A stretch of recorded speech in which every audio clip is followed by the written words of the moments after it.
I was amazed by the fact that I couldn't discover in him either a passion for eating, nor for wine, nor for sport, nor for Kursk nightingales, nor for epileptic pigeons, nor for Russian literature, nor for trotting hacks, nor for Hungarian coats, nor for cards, nor billiards, nor for dances, nor trips to the provincial town or the capital, nor for paper factories and beet sugar refineries, nor for painted pavilions, nor for tea, nor for trace horses trained to hold their heads askew, nor even for fat coachmen belted under their very armpits, those magnificent coachmen whose eyes, for some mysterious reason, seem rolling and starting out of their heads at every movement.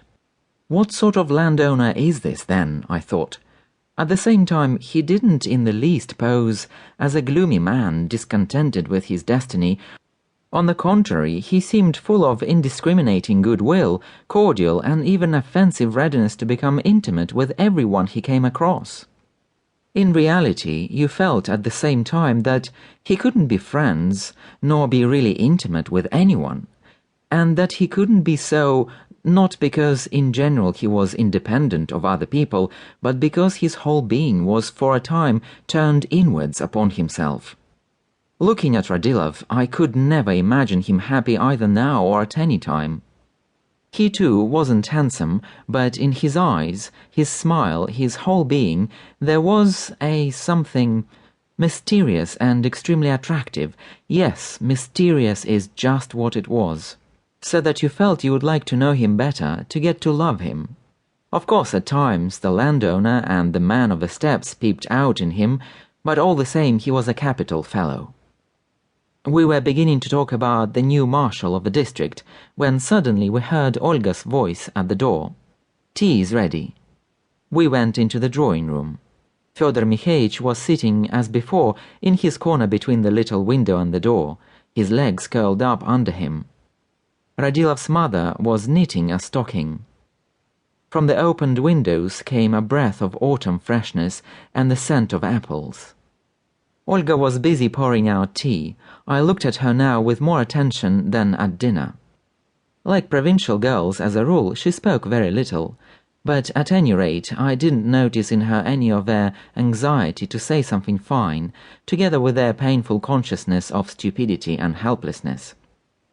She didn't sigh as though from the burden of unutterable emotions, nor cast up her eyes, nor smile vaguely and dreamily. Her look expressed tranquil self-possession, like a man who is taking breath after a great happiness or great excitement. Her carriage and movements were resolute and free. I liked her very much. I fell again into conversation with Radilov. I don't recollect what brought us to the familiar observation that often the most insignificant things produce more effect on people than the most important.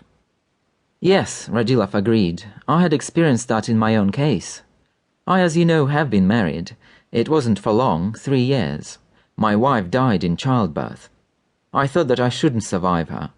I was fearfully miserable, broken down, but I couldn't weep. I wandered about like one possessed. They decked her out, as they always do, and laid her on a table in this very room. The priest came, the deacons came, began to sing, to pray, and to burn incense. I bowed to the ground, and hardly shed a tear. My heart seemed turned to stone, and my head too. I was heavy all over. So passed my first day. Would you believe it, I even slept in the night. The next morning I went in to look at my wife. It was summertime. The sunshine fell upon her from head to foot, and it was so bright. Suddenly I saw... Here Radilov gave an involuntary shudder. What do you think? One of her eyes wasn't quite shut, and on this eye a fly was moving. I fell down in a heap, and when I came to myself I began to weep and weep. I couldn't stop myself. Radilov was silent. I looked at him, then at Olga. I can never forget the expression of her face. The old lady had laid the stocking down on her knees and taken a handkerchief out of her reticule. She was stealthily